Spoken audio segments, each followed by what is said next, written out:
세계에서 두 번째로 많이 생산된 헬기 UH-1을 아시나요?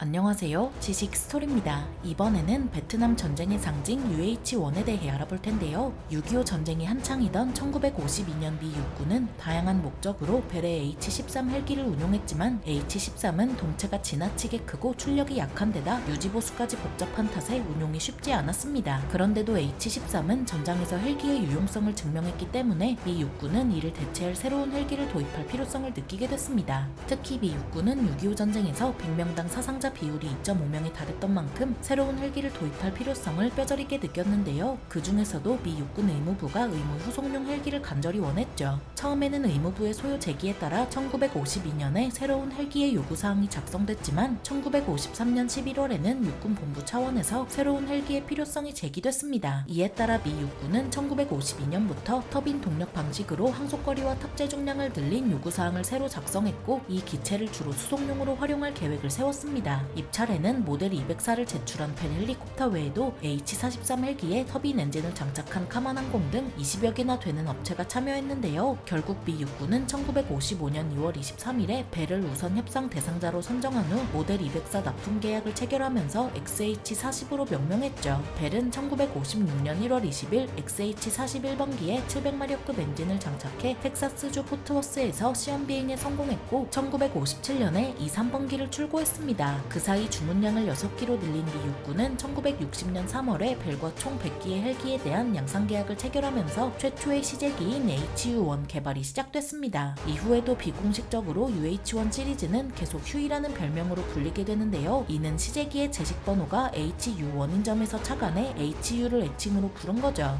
이 명칭은 1962년 미 6회 공군이 모여 무기체계 제식 번호를 정리하면서 UH-1으로 바뀌었지만 휴이라는 별명은 그대로 남았습니다. 헬기에는 인디언 부족 이름을 붙여온 미군 전통에 따라 인디언 원주민 연맹체였던 이로쿼이를 UH-1의 정식 이름으로 지정했습니다. 이로쿼이 부족은 6개 부족으로 구성된 연맹체로 모두 이로쿼이 계통 언어를 쓰던 부족의 집단 연맹이었는데요. 이런 이로쿼이의 이름을 물려받은 UH-1은 어떤지 재원을 살펴보겠습니다. UH-1은 전장 17.4m에 전폭 14.6m, 정고 4.3m이며 최대 이륙 중량은 4,309kg에 승무원은 1명에서 4명이고 무장은 형상에 따라 다르며 최대 속도는 시속 220km에 항속거리는 510km입니다. UH-1 시리즈는 기존 피스톤 엔진 방식의 헬기보다 성능이 월등히 좋아서 군으로부터 높은 평가를 받았는데요. 하지만 미 육군은 출력이 부족하다고 판단해서 770마력급 엔진을 쓴 A형의 개량을 요구했죠. 이에 벨은 960마력급 엔진을 쓴 B형을 개발했고 B형은 기내 공간과 동체 크기를 늘려서 총 7명이 탑승하거나 4개의 들것을 넣을 수 있었습니다. 이 B형은 1960년 11월부터 양산해서 1961년 3월부터 인도했고 미 육군은 이런 B형을 무장시켜서 건식으로도 활용했습니다. 하지만 무장을 단 B형에서 항공 역학상 문제가 발견되자 벨에서는 이를 개선한 C형을 1960년부터 개발했는데요. C형은 무장을 단 상태에서도 비행 속도를 올리고 긴급 하강할 때 실속하는 걸 막기 위해 새로운 로터 작동 체계가 채택됐죠. 한편 미 육군은 탑재 중량을 늘려 더 많은 인원을 태울 수 있는 UH-1의 개발을 원했고 이에 벨은 B형의 동체를 104cm가량 늘려 탑승 인원을 15명까지 늘렸습니다. 늘어난 공간에는 6개의 들것이 들어갈 수 있어서 의무 후속용으로도 적합했고 후방문도 경첩 방식으로 설계한 덕에 급하면 문을 제거하고 비행하기 쉬웠습니다. 이 형상은 모델 205라 명명됐고 1961년 8월 16일에 첫 비행을 했으며 7기의 사전 양상기와 시제기가 개발돼 1961년 3월부터 시험평가를 했는데요. 미 육군은 1963년부터 모델 205 양상 계약을 체결하면서 1100마력급 엔진 장착을 주문했죠. 모델 205는 양산 단계로 넘어가면서 D형으로 명칭이 변경됐고 미 육군은 3년 뒤인 1966년에 D형의 엔진을 1400마력급 엔진으로 교체한 H형을 도입했습니다. 한편 미 해병대도 1962년부터 기존에 운용하던 OH-43D를 대체하기 위한 입찰을 진행한 결과 미 육군이 도입한 UH-1 B형을 선택했습니다. 하지만 해병대는 육군과 다른 요구사항을 제시했고 그렇게 나온 이 형은 1963년 10월 7일에 첫 비행을 한 후 1964년 2월부터 해병대의 총 192대 배가 인도됐는데요. 이 형은 B형과 같은 라인에서 생산된 덕에 1100마력급 엔진이 장착됐지만 B형 라인이 모두 C형으로 교체되자 이 형도 덩달아 업그레이드 됐습니다. 이후 육군이 C형의 엔진을 1400마력급으로 교체하자 이 형도 동일 엔진으로 업그레이드했고, 미 공군은 도입할 때부터 해당 모델이 터보 샤프트 엔진을 쓸 것을 요구사항에 포함했습니다. 이는 미 공군이 기존에 운용했던 WH-3 구조용 헬기를 위해 여분으로 사놓은 예비 엔진이 많았기 때문인데요. 이에 벨은 B형의 터보 샤프트 엔진을 장착한 업그레이드 모델을 제안했죠. UH-1 시리즈는 이후에도 업그레이드가 계속되면서 쌍발 엔진 방식의 파생형까지 등장했고, 최초의 쌍발 엔진 파생형은 N형 트윈 휴이였으며 이후에는 이를 바탕으로 한 Y형 베놈도 등장했습니다. N형은 캐나다의 요청으로 개발된 모델로 1968년부터 개발에 들어갔으며 프레덴 위트니에 1800마력급 엔진이 탑재됐습니다. N형은 이후 미 공군도 1970년부터 주문했고 1971년에는 미 해병대와 해군도 주문했는데요. 한편 1996년에는 미 해병대가 UH-1 업그레이드 사업을 발주하면서 다시 한번 벨을 우선 협상 대상자로 선택했죠. 이번에는 Y형과 공격 헬기 모델인 AH-1Z 바이퍼를 제안했고, Y형은 2008년부터 미 해병대에 인도됐으며 AH-1Z는 2010년부터 미 해병대에 실전 배치됐습니다. 특히 AH-1Z는 바레인과 파키스탄도 계약을 체결해 각각 12기와 15기를 도입했습니다. UH-1은 다목적으로 운용되며 지휘통신, 의무후송, 수송용으로 폭넓게 활용됐고, 미군은 1959년부터 도입해 운영했는데요. UH-1 시리즈의 초기형들은 켄터키주 포트 캠벨의 미 101 공정사단과 미 제82 공정사단 그리고 제57 의무 파견대에 배치됐죠. 사실 초기형들은 시험평가용으로 배치된 거였지만 순식간에 헬기의 유용성이 입증되면서 실전 배치에 들어갔습니다. 제57 의무 파견대는 1962년 3월 A형을 타고 베트남에 투입됐으며 이후 베트남 전쟁의 상징이 된 UH-1은 헬기가 할 수 있는 모든 임무를 수행했습니다. UH-1은 베트남 전쟁 개전 시기부터 16년간 16,000기가 생산됐고 그중 7,000기 이상이 베트남에 투입됐는데요. 특히 미 육군이 UH-1을 활용하는 걸 보면서 타군까지 UH-1 시리즈를 도입했기 때문에 UH-1은 폭주 기관차나 다름없었죠. 이런 UH-1은 전술에도 혁명을 일으켰는데 이착륙이 편한 헬기를 이용해 다수의 병력을 순식간에 한 지점으로 집결시키는 급속 병력 집중 개념이었습니다. UH-1의 등장과 함께 이 같은 개념이 등장하면서 보병의 운용 및 전개 방식 자체가 변했고, 이는 공중기동이라는 개념으로 정립됐습니다. 베트남 전쟁을 통해 다듬어진 이 개념은 이후 1983년 10월 그레나다 침공 때에도 활용됐고 1991년 걸프 전쟁 때도 활용됐는데요. 하지만 UH-1은 걸프 전쟁을 기점으로 수명 한도와 능력 한계에 따라 서서히 도태되기 시작했죠. 2006년이 됐을 무렵에는 대다수의 기체가 UH-60과 교대한 후 주 방위군에 넘겨졌습니다. 여전히 미 육군이 보유한 기체는 육군 시험평가본부에서 사용하는 11대가량의 기체뿐입니다. 기체 번호가 74-22478번이던 미 육군의 마지막 UH-1은 2016년 12월 15일에 퇴역했는데요. 74-22478번기는 마지막 비행으로 뉴멕시코주 남부 지역을 비행한 뒤 루이지애나 경찰에게 넘겨졌죠. 이 기체는 1976년 초 미 육군 납품을 위해 생산된 마지막 기체였고 미군 병사들과 42년 동안 함께해왔습니다. 루이지애나 경찰은 해당 기체를 한동안 주력 기체로 활용할 예정인 만큼 아직 UH-1의 여정은 끝나지 않았습니다. 미군 최초의 터빈 동력 방식 헬기인 UH-1은 혁신적인 기술을 도입하면서 기존 헬기와는 차별화된 성능을 보여줬고 전장에서 헬기의 역할에 혁명을 일으켰는데요. UH-1은 베트남 전쟁간 미군이 운용했을 뿐 아니라 수출도 활발하게 이루어졌고 특히 UH-1의 안정적인 성능 덕에 미군은 UH-1을 마르고 닳도록 운용했죠. 후계기에 해당하는 모델 212N형은 1970년대부터 실전 배치됐고 2018년 9월에 N형의 대체기종 도입을 진행해서 MH139 그레이 울프를 도입했습니다. 정말이지 16,000기나 생산된 만큼 많은 사랑을 받은 기체라 할 수 있습니다. 베트남 전쟁의 상징 UH-1에 대해 알아봤는데요. 영상이 유익하셨다면 구독과 좋아요 부탁드립니다. 감사합니다. 지식스토리였습니다.